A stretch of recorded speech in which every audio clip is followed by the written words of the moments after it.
चलिए फ्रेंड्स, आज स्टार्ट करते हैं अपन अनुलेखन।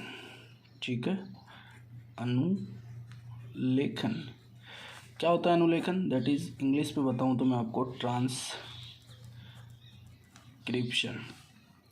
देखो, अनुलेखन क्या होता है? आपने पहले पढ़ा होगा सेंट्रल डोग्मा का सिद्धांत। सेंट्रल डोग्मा का सिद्धांत किसने दिया था? फ्रांसिस क्रिक ने दिया था। ठीक है, किसने दिया था? Francis Crick. इन्होंने क्या बताया था कि डीएनए रेप्लिकेट होकर क्या बनाएगा? डीएनए बनाएगा, और डीएनए से जब आरएनए बनेगा तो उस क्रिया को कहा जाएगा अनुलेखन। क्या कहा जाएगा? अनुलेखन। ठीक है, और आरएनए से किसका निर्माण होगा? प्रोटीन का, और उसे कहा जाएगा ट्रांसलेशन। क्या कहा जाएगा? ट्रांसलेशन, या मैं कहूँ आपको अनुवादन। ठीक है, तो समझ में आया कि डीएनए से आरएनए के निर्माण की क्रिया को क्या कहा जाता है? अनुलेखन कहा जाता है। ठीक है, क्या कहा जाता है? अनुलेखन कहा जाता है।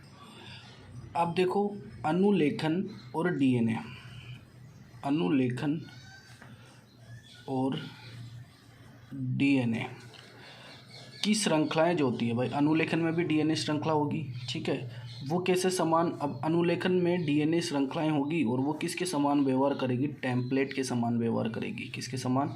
टेम्पलेट के समान व्यवहार काम करती है।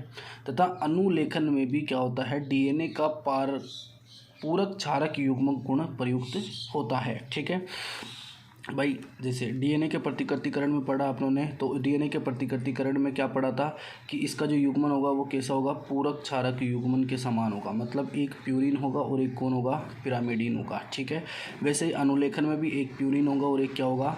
पिरामिडीन होगा। डीएनए में जो लड़ियाँ होती है वो टेम्पलेट के समान व्यवहार करती है। अनुलेखन में भी ये जो लड़ियाँ होती है वो किसके समान व्यवहार करती है? टेम्पलेट के समान व्यवहार करती है। लेकिन क्या होता है? अनुलेखन और प्रतिकृतिकरण में कुछ अंतर होते हैं। प्रतिकृतिकरण में कुछ अंतर होते हैं। कौन कौन सा होता है? जैसे अब देखो, प्रतिकृतिकरण जब अपनों ने पढ़ा था, दैट इज़ रेप्लिकेशन जब अपनों ने पढ़ा था, तो रेप्लिकेशन में जो डीएनए की दोनों लड़ियाँ थी, ठीक है, ये वाली और ये वाली, ये दोनों ही प्रतिकृतिकरण में भाग ले रही थी। ले रही थी नहीं ले रही थी? ले रही थी। लेकिन अनुलेखन में क्या होता है? डीएनए की दोनों लड़ियों में से केवल एक लड़ी ही क्या लेती है? अनुलेखन में भाग लेती है। दूसरी लड़ी अनुलेखन में भाग नहीं लेती, बल्कि जो पहले लड़ी में जो बना था आरएनए, उसके समान आरएनए का निर्माण करती है। ठीक है, किसका निर्माण करती है? उसके समान आरएनए का निर्माण करती है। कहने का मतलब इसमें बहुत बड़ा अंतर ये हो गया कि डीएनए में जो डीएनए रेप्लिकेशन होता है, उसकी डीएनए की दोनों लड़ियाँ जो होती है वो प्रतिकृतिकरण में भाग लेती है। लेकिन अनुलेखन में दोनों लड़ियाँ प्रतिकृतिकरण की तरफ भाग नहीं लेती, केवल एक लड़ी ही किसकी तरफ भाग लेती है? अनुलेखन में भाग लेती है, दूसरी लड़ी अनुलेखन में भाग नहीं लेती। ठीक है, चलो अब क्या होता है? अब देखो, अनुलेखन की बात कर रहे थे तो ये तो हो गया इनका अंतर, कुछ बेसिक्स बात इनके बीच में। ठीक है, अब अनुलेखन की डेफिनेशन आप सभी को पता होनी चाहिए कि डीएनए से आरएनए के निर्माण की क्रिया को क्या कहा जाता है? अनुलेखन कहा जाता है। ठीक है, चलो अब देखो, अनुलेखन में भाग लेने वाले जो डीएनए खंड होते हैं, ठीक है, अनुलेखन में जो भाग लेते हैं डीएनए खंड, उन्हें कहा जाता है अनुलेखन इकाइयाँ। क्या कहा जाता है? अनुलेखन इकाइयाँ। ठीक है, जिसके कितने भाग होते हैं? अनुलेखन इकाई के 3 भाग होते हैं। कितने भाग होते हैं? 3। पहला जो होता है वो कौन सा होता है? प्रोमोटर। दूसरा जो होता है वो होता है संरचनात्मक जीन, और तीसरा जो होता है वो होता है समापक, या मैं आपको कहूँ टर्मिनेटर।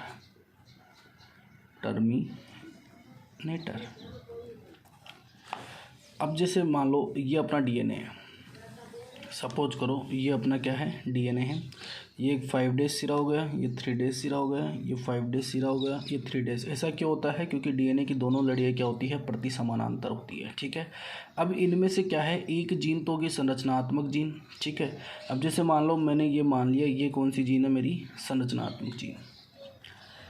अब जो संरचनात्मक जीन होगी ना, वही क्या करेगी, अनुलेखन में भाग लेगी। ये बहुत ही बड़ी इंपॉर्टेंट बात है। अगर कोई पूछे कि अनुलेखन में डीएनए की कौन सी जीन भाग लेती है, तो संरचनात्मक जीन ही अनुलेखन में क्या करती है, अनुलेखन में भाग लेती है। ठीक है, जबकि उसकी जो सामने वाली जीन होगी उसे बोला जाता है कोडिंग रज्जुक। क्या बोला जाता है, कोडिंग रज्जुक, जो अनुलेखन में तो भाग नहीं लेगी, लेकिन इस संरचनात्मक जीन से बनने वाले आरएनए के समान आरएनए का क्या करेगी, निर्माण करेगी। ठीक है, अब दूसरी बात, अगर कोडिंग रज्जुक इधर है, ठीक है, कोडिंग रज्जुक इधर है, तो इसका 5 सिरे की ओर क्या होगा, प्रोमोटर होगा। क्या होगा, प्रोमोटर, या मैं कहूँ प्रारंभन, जो कारक जुड़ेगा वो इससे जुड़ेगा। और कोडिंग रज्जु के 3 सिरे की ओर क्या होगा, टर्मिनेटर होगा, मतलब समापक होगा। ठीक है, तो ध्यान रखना, कोडिंग रज्जु की दिशा यदि बदल दी जाए, जैसे कोई आपसे क्वेश्चन पूछे कि जैसे भाई मेरा डीएनए है, ये मेरी कोडिंग रज्जु है, कोडिंग स्ट्रैंड है, ये मेरी संरचनात्मक है। ठीक है, अब मैंने बता दिया 5 डेज 3 डेज और ये 3 डेज 5 डेज। तो मैं पूछूं कि बताओ प्रमोटर कहाँ है, तो मैंने आपको क्या बताया कि जो कोडिंग स्ट्रेन का जो 5 डेज सिरा होता है, अब इसका 5 डेज सिरा कहाँ है, ये रहा, तो इधर कौन होगा, प्रमोटर होगा। कौन होगा, प्रमोटर। और इसके 3 डेज सिरे, ये कहाँ है, इसका 3 डेज कोडिंग सिरे का ये रहा, इधर कौन होगा, टर्मिनेटर, टर्मिनेटर। ठीक है, समझ में आ गया। ध्यान रखना, अनुलेखन में कौन सा जीन भाग लेती है, संरचनात्मक जीन भाग लेती है। ठीक है, कोडिंग सिरे के 5 डेज सिरे की ओर कौन उपस्थित होता है, प्रमोटर उपस्थित होता है। 3 डेज सिरे पर कौन उपस्थित होता है, समापक या टर्मिनेटर उपस्थित होता है। ठीक है, समझ में आ गया। चलो देखो, एक बात ये भी ध्यान रखना कि जो एक कोडिंग जीन होती है ना, ये जो कोडिंग स्ट्रैंड होती है, इसके सामने कौन उपस्थित होता है, संरचनात्मक जीन। और इसी जीन को कहा जाता है सिस्टर्न। क्या कहा जाता है, सिस्टर्न जीन। क्वेश्चन आता है, सिस्टर्न जीन किसे कहा जाता है, तो आप क्या बताओगे, अनुलेखन की क्रियाविधि में जो अनुलेखित होती है, जो जीन अनुलेखित होती है, उसे क्या कहा जाता है, सिस्टर्न जीन कहा जाता है। ठीक है, समझ गए। ठीक है, उसे क्या कहा जाता है, सिस्टर्न जीन कहा जाता है। अब देखो, मैंने आपको बताया था कि अनुलेखन की इकाई जो होती है उसके 3 भाग होते हैं। पहला जो होता है संरचनात्मक जीन या प्रमोटर, कुछ भी बोल दो आप। तो पहले संरचनात्मक जीन के बारे में अगर आपको बताऊं, तो संरचनात्मक जीन वास्तव में डीएनए का वह खंड होता है जो क्या होता है, अनुलेखित होता है। ये मैंने आपको पहले ही बता दिया कि अनुलेखन जो करेगा वो कहाँ से प्रारंभ होगा, संरचनात्मक जीन से ही प्रारंभ होगा। ठीक है, अब संरचनात्मक जीन में जो श्रृंखला आरएनए के निर्माण में भाग लेती है उसे तो टेम्पलेट कहते हैं। अब जैसे ये संरचनात्मक जीन है, ठीक है, अब इसमें जो आरएनए के निर्माण में भाग लेगी उसे तो क्या कहा जाएगा, टेम्पलेट। इसके पूरक क्षारक में जो श्रृंखला आरएनए के निर्माण में तो भाग नहीं लेती, लेकिन बनने वाले आरएनए के समान आरएनए का निर्माण करती है, उसे कहा जाता है कोडिंग स्ट्रैंड। क्या कहा जाता है, कोडिंग स्ट्रैंड। ठीक है, मेरे हिसाब से समझ में आ गया होगा आपको। अब प्रोमोटर क्या होता है, मैंने आपको बता दिया कि जो कोडिंग स्ट्रैंड होती है, ठीक है, जो क्या होती है, जो कोडिंग स्ट्रैंड होती है, उसके 5 डेज सिरे की ओर जो स्थित होता है वो तो क्या होता है, प्रमोटर होता है। क्या होता है, प्रमोटर। और जो पीछे की ओर स्थित होती है उसे क्या कहा जाता है, टर्मिनेटर। अच्छा, टर्मिनेटर क्या होता है, टर्मिनेटर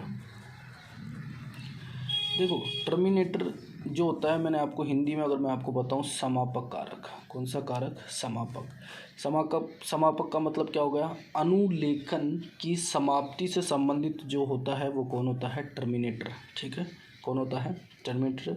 और आपको पता है टर्मिनेटर के लिए कौन सा कारक उत्तरदायी होता है, रो कारक। यानी कि अनुलेखन के समापक के लिए कौन सा कारक उत्तरदायी होता है, रो कारक उत्तरदायी होता है। ठीक है, अब देखो, प्रमोटर तथा टर्मिनेटर का निर्धारण जो होता है वो सदैव किसके आधार पर किया जाता है, कोडिंग स्ट्रैंड के आधार पर किया जाता है। यदि प्रमोटर व टर्मिनेटर की दिशा अंतर परिवर्तित की जाए, मतलब मैंने आपको बता दिया, यदि प्रमोटर इधर कर दिया जाए, टर्मिनेटर इधर कर दिया जाए, तो कोडिंग स्ट्रैंड और संरचनात्मक जीन की दिशा भी क्या हो जाएगी, अंतर परिवर्तित हो जाएगी। ठीक है, चलिए अच्छा, अब अपन स्टार्ट करते हैं अनुलेखन की क्रियाविधि। अनुलेखन की क्रियाविधि। विधि। देखो अनुलेखन की क्रियाविधि, अब आरएनए का अनुलेखन, ठीक है भाई, आरएनए का निर्माण जो होता है वो केवल किस में होता है, संरचनात्मक जीन वाले क्षेत्र में ही होता है। देखो ये अपना क्या है, ये सिंगल स्टैंडर्ड और ये बन जाएगा अपना डबल स्टैंडर्ड डीएनए, ठीक है। अरे यहाँ पर है अपना, मानो ये प्रोमोटर हो गया, प्रोमोटर वाला भाग, ये 5 डेज या 3 डेज, और ये कौन सा भाग हो गया, ये टर्मिनेटर वाला भाग, ये पी हो गया और ये टी हो गया। यहाँ से लेके यहाँ तक जो है उसे अपन बोल रहे हैं एस, मतलब संरचनात्मक जीन, ठीक है। अब क्या होगा, सर्वप्रथम अनुलेखन से संबंधित जो एंजाइम होता है, कौन सा होता है भाई, अनुलेखन से संबंधित एंजाइम जो होता है वो पहला उसका नाम आया अपने सामने, आरएनए पॉलीमरेज। आरएनए पॉलीमरेज, ठीक है। आरएनए पॉलीमरेज सिग्मा कारक की सहायता से, कौन सा कारक, सिग्मा कारक की सहायता से प्रमोटर अनुक्रम से जुड़ता है, ठीक है। सबसे पहले कहाँ जुड़ेंगे, प्रमोटर को पहचानेंगे और उससे क्या करेंगे, जुड़ेंगे, ठीक है भाई। प्रारंभ कारक प्रमोटर ही है तो वहाँ पर ये क्या कर जाएंगे, जुड़ जाएंगे। अब आरएनए पॉलीमरेज क्या होता है, आरएनए पॉलीमरेज देखो एक होलो एंजाइम होता है, होलो का मतलब होता है खोखला एंजाइम, ठीक है। जो सिग्मा कारक, अब ये आरएनए पॉलीमरेज किससे बना होता है, एक तो सिग्मा और एक कोर, 2 प्रकार के एंजाइमों से बना होता है, ठीक है। चलो इसको कोई बात नहीं। अब देखो प्रमोटर से जुड़ गया, सिग्मा कारक क्या हो गया, प्रमोटर से जुड़ गया, और जुड़ने के पश्चात उस बिंदु पर हाइड्रोजन बंधों को तोड़ता है। भाई सिग्मा कारक जुड़ गए, मानो यहाँ सिग्मा कारक जुड़ गया प्रमोटर से, और उस बिंदु, अब जैसे ये बिंदु है, यहाँ से किसकी स्टार्ट हो रही है, संरचनात्मक जीन की शुरुआत हो रही है, तो यहाँ से क्या करता है, ये हाइड्रोजन बंधों को तोड़ने का काम प्रारंभ कर देता है, ठीक है। किसके, हाइड्रोजन बंधों को तोड़ने का काम प्रारंभ कर देता है। कहाँ से करता है, जहाँ से संरचनात्मक जीन की क्या होती है, शुरुआत होती है, ठीक है।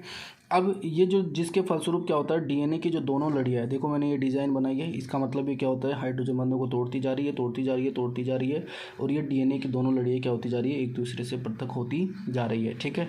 अब इनमें से कोई सी भी एक क्या करेगी, टेम्पलेट की भांति व्यवहार करेगी, किसकी भांति व्यवहार करेगी, टेम्पलेट, ठीक है। टेम्पलेट की भांति क्या करेगी, व्यवहार करेगी। अब जो टेम्पलेट की भांति व्यवहार करेगी उस पर क्या होगा, जैसे मानो चलो टेम्पलेट की भांति व्यवहार कर ली, मैं इधर इसको तोड़ देता हूँ थोड़ा सा, मानो यहाँ ये मेरी संरचनात्मक यहाँ से शुरुआत हो गई, ठीक है। अब ये टेम्पलेट की भांति व्यवहार करेगी, तो टेम्पलेट की जो भांति व्यवहार करेगी उस पर क्या जुड़ते जाएंगे, नए न्यूक्लियोटाइड जुड़ते जाएंगे, ये इसे आगे बढ़ता जाएगा, ठीक है। नए न्यूक्लियोटाइड जुड़ते जाएंगे, और अभी नए न्यूक्लियोटाइड जुड़ रहे हैं क्योंकि ये पृथक हो गई तो ये कहाँ आ जाएगी, ये बाहर आ जाएगी, धीरे धीरे बाहर आती रहेगी, ठीक है। तो नए कारक जुड़ते जाएंगे, नए न्यूक्लियोटाइड जुड़ते जाएंगे, ठीक है। तथा पूरक क्षारक युग्मन की सहायता से, किसकी सहायता से, पूरक क्षारक युग्मन का मतलब ही क्या होता है, जैसे एडेनिन से कौन जुड़ता है, टायरोसिन, और गाइनोसिन से कौन जुड़ता है, साइटोसिन, ठीक है। तो एटीजीसी की सहायता से किसका निर्माण हो जाएगा, ये एक आरएनए का निर्माण हो जाएगा, किसका निर्माण हो जाएगा, आरएनए का। किसका निर्माण हो गया, देखो जैसे कि ये यूं मैंने आपको जैसे ये अपना डीएनए बना रहे थे अपन, और यहाँ पर मैंने संरचनात्मक जीन का प्रारंभ स्टार्ट कर दिया था, ठीक है। और यहाँ पर कुछ इस प्रकार से अब ये आगे क्या होती जाएगी, खुलती जाएगी, और यहाँ पर किसका निर्माण हो रहा है, आरएनए का निर्माण होता जा रहा है, ठीक है। अब ये टूटती जा रही है, आरएनए का निर्माण होता जा रहा है। अब यहाँ पर क्या होगी, जैसे मानो अब यहाँ पर प्रमोटर उपस्थित है, क्या उपस्थित है, टर्मिनेटर, ठीक है। यहाँ पर क्या उपस्थित है, टर्मिनेटर। अब टर्मिनेटर से संबंधित कौन सा कारक आएगा, टर्मिनेटर से संबंधित आएगा वो कौन आएगा, रोह कारक, कौन आएगा भाई, रोह कारक, ठीक है। अब टर्मिनेटर से संबंधित रोह कारक आ गया, और इस क्रिया को क्या कर देगा, रोक देगा। तो ये अब धीरे धीरे जैसे जैसे बनती जा रही थी, बाहर आती जा रही थी, तो यानी कि यहाँ पर किसका निर्माण हो गया, आरएनए का क्या हो गया, निर्माण हो गया, मतलब आरएनए अनुलेखित हो गया, क्या हो गया, आरएनए अनुलेखित हो गया, ठीक है।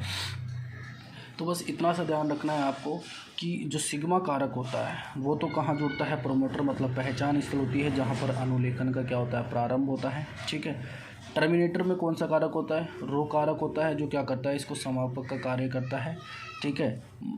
अनुक्रमों की पहचान कौन करता है भाई, टर्मिनेटर अनुक्रमों की पहचान रो कारक करता है। और यह अनुलेखन की समाप्ति का ही सूचक है। क्या है, अनुलेखन की समाप्ति का सूचक है। यह आरएनए पॉलीमरेज, कौन सा, आरएनए पॉलीमरेज तथा प्राथमिक या मैं कहूँ प्राइमरी ट्रांसक्रिप्ट मतलब को डीएनए की टेम्पलेट श्रृंखला से पृथक करता है, श्रृंखला से क्या करता है, पृथक करता है, ठीक है।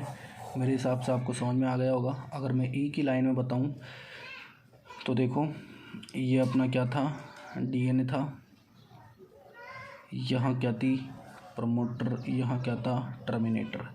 सिग्मा कारक आया आरएनए पॉलीमरेज की उपस्थिति में, यहाँ से हाइड्रोजन संरचनात्मक जिनका जहाँ से प्रारंभ, वहाँ से हाइड्रोजन बंधों को तोड़ता गया तो आरएनए का निर्माण होता गया।